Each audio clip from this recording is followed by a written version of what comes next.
Scarlet and Violet. Yes, it is the era that's had a lot of collectors debating, and Scarlet and Violet has had one of the most strange starts to an era. Now, while people have criticized Scarlet and Violet, there is one area that no one can really talk down on, and that is the incredible artistic approach cards have had. And I personally think Scarlet and Violet will be one of the best eras for artworks ever within Pokemon's history. Now, Scarlet and Violet has had its flaws, right? And it's not just with the trading card game. For any of you who've played the video games, you would all know the issues Generation 9 had. And even though I personally did enjoy the game, I'm not going to pretend that there weren't, performance issues within the game, which is kind of inexcusable for a company of Pokemon's level. But, I get it. Pokemon need to, maintain their order schedules, maintain their release schedules in order to keep releasing new Pokemon, new products, and all that. I'm not here to pick on Generation 9, though it has to be said that the artworks have been second to none,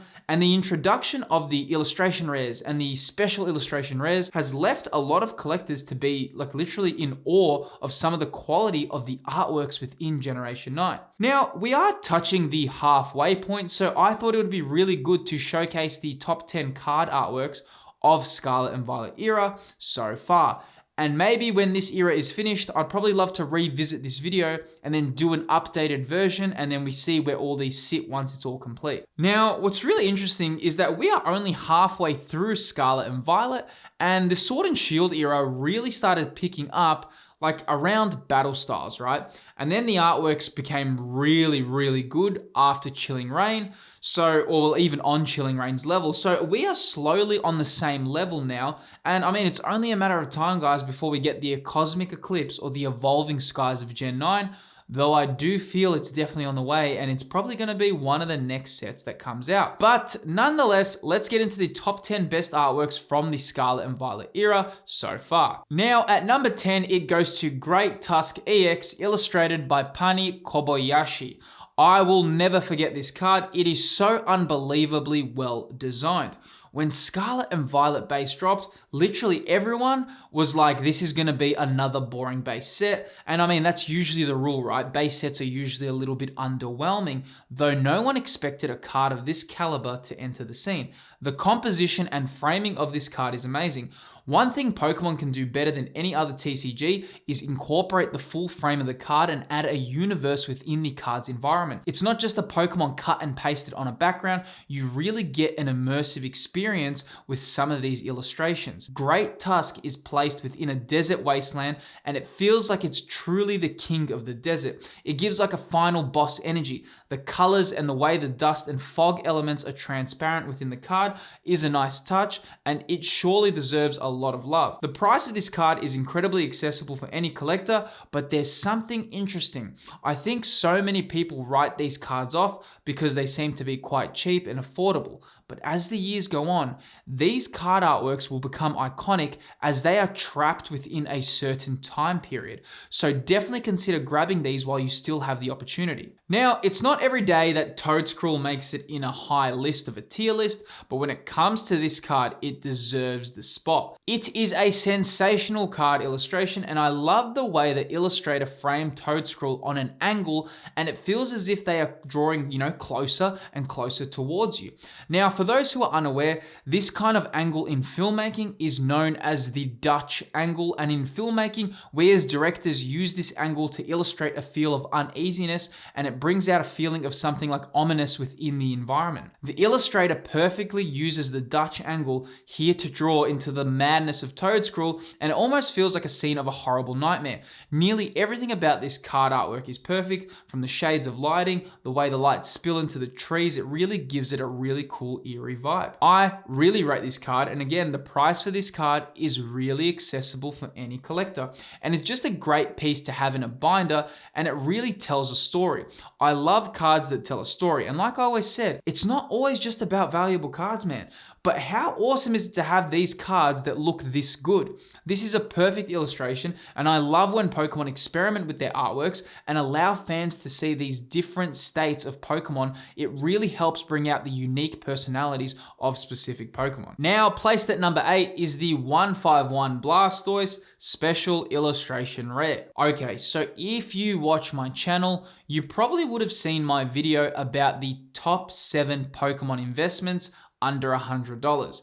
And yes, Blastoise 151 was my top pick, and it's exactly because of this artwork and the status Blastoise holds within the collector community. I complimented this card's sensational artwork and how they gave us a different perspective of Blastoise. I mean, when most fans think of Blastoise, it's usually within your standard attacking position with the Hydro Cannons ready to attack. We rarely get a different perspective, though this is an awesome illustration, and I love how they showed Blastoise underwater, which is a very unique perspective.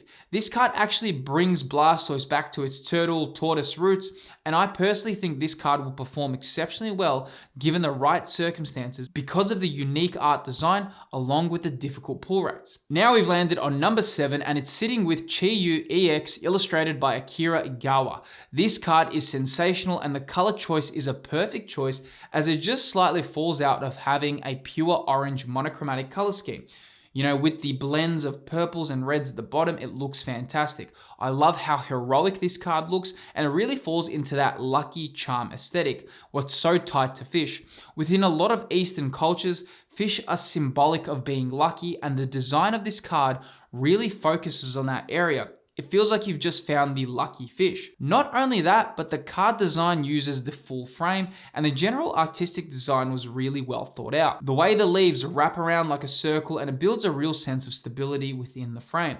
The lighting, positioning, and color scheme of this artwork are phenomenally orchestrated, and Akira should be incredibly proud of the work they created here. Cards like this are a perfect example of why we have all fallen in love with Pokemon cards, and they are exactly why we are in such an iconic era of artworks for the Pokemon TCG. Now, moving on to number 6, it is another Paldea Evolved selection, though this time it is Grusha. You know, when Paldea Evolved got announced, I remember I saw the card list and I remember being taken back by how amazing some of the cards were.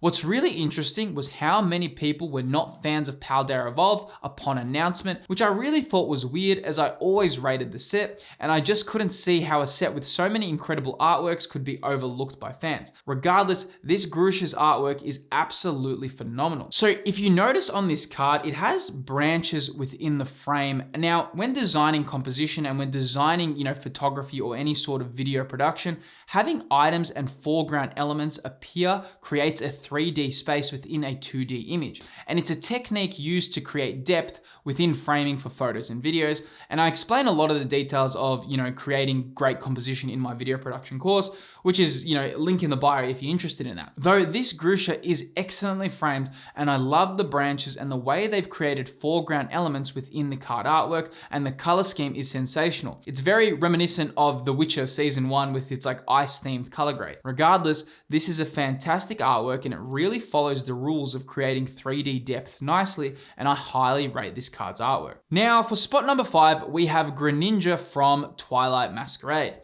Now, this is just such a sick artwork, man. The colors are sensational, but even how it feels as if it's bursting out of the card. I love it, and I just know this card will look incredible in person, and it's definitely going to be an iconic card of the Scarlet and Violet era. The fact that this is a Greninja just makes it feel better, as it's such a loved Pokemon and it fits such a solid investment category as well. I don't know if it's just me, but this card feels as if it's from Splatoon. I don't know if you guys have played that video game.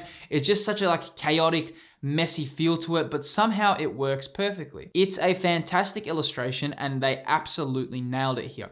It's one that's going to be entering my collection for sure. Now, number 4 is one of my favorite cards, but it is Iron Crown EX Special Illustration Rare.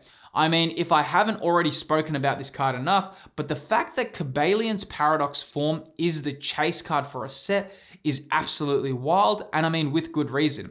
Now, not only that, but Iron Crown EX being a chase shows the changing collector landscape and how the hobby has changed over the years. I mean, you see, previously chase cards were always your Gen 1 Pokemon or your fan favorites. It was always Gengar, Charizard, Umbreon, Rayquaza, Evolutions, You know, the list of these Pokemon goes on and on. I am such a fan of this card because it shows that collectors are willing to experiment and get outside of their comfort zones. It has the moon, the color scheme, the placement of Iron Crown within the frame is perfect. I love the artwork and I love how it has a slight vintage aesthetic towards it. And I personally think that this card will stay in the top 10 best artworks of the Scarlet and Violet era once it's all said and done. It's a real winner. Now, number 3 is none other than the Charmander promo from the Obsidian Flames ETB.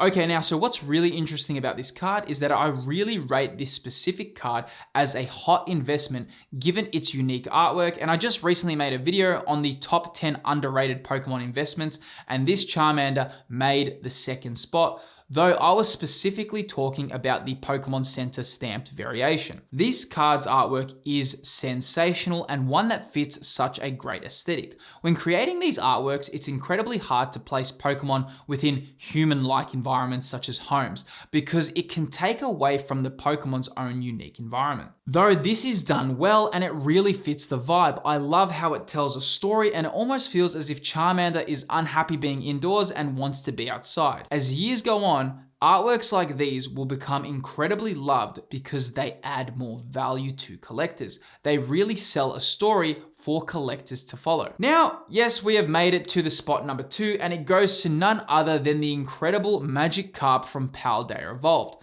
This is drawn by Shinji Kanda, and it is the same artist who drew Giratina V, so you can probably see the similarities. Now, before I touch on the card's artwork, I don't think people understand how difficult designing Pokemon on black backgrounds is, especially as you are trying to make the card stand out, and it's very difficult to do this, especially when you have cards like the Greninja or the Iron Crown, which make use of their vibrant colors within their framing and their card artworks. When wanting to design with a black background, you really need to draw inspiration and create a more detailed design and focus far more on the storytelling aspect of the card, which this card does sensationally. This card also places Magikarp in a very old school vintage feel, and it creates the iconic mouth open pose that it has and then infuses it with a sensational background. The waterfall, the colors, the way it's positioned is all perfect, and when Scarlet and Violet era is finished, I think this card will remain in the top 3.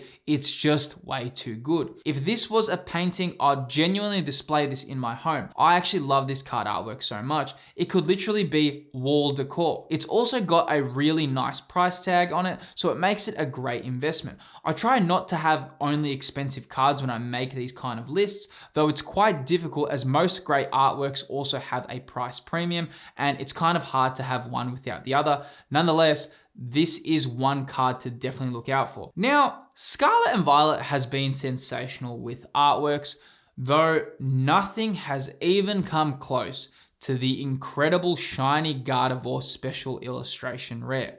Now, this card right here is a perfect example of why Pokemon are leaders in collectibles and why we have so many other TCGs in the space now, right? Even Disney is trying to wedge a spot with their new TCG Lorcana, though no one can make artworks like Pokemon do. And I'm not just saying this as a fan, right? I'm actually being as objective as I can. I collect a lot of other TCGs, though Pokemon just know how to incorporate an environment within their card space and make use of it in such a creative way. This Gardevoir is the perfect example of this. Look how well they have designed this card.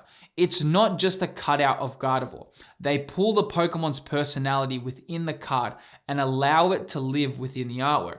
You have Gardevoir taking the stage within the center of the frame, and it's covered within a forest that follows the same color scheme as its shiny variation. You also have Wooper watching it in awe as Gardevoir is dancing on its own. It is absolutely sensational. This is why the Scarlet and Violet era has the potential to become one of the greatest eras if they can continue with this artistic style and rarities within their sets. As a lifelong Pokemon fan, I have to admit that the artworks are nailing it, though there has been a few issues Scarlet and Violet has had along the way, and these also need to be addressed. Scarlet and Violet needs to change one specific thing, and I reveal exactly what that thing is in this video right here. I go into Scarlet and Violet era and I dive deep into the changes that are needed to be made. Click that video, guys, and I'll see you there.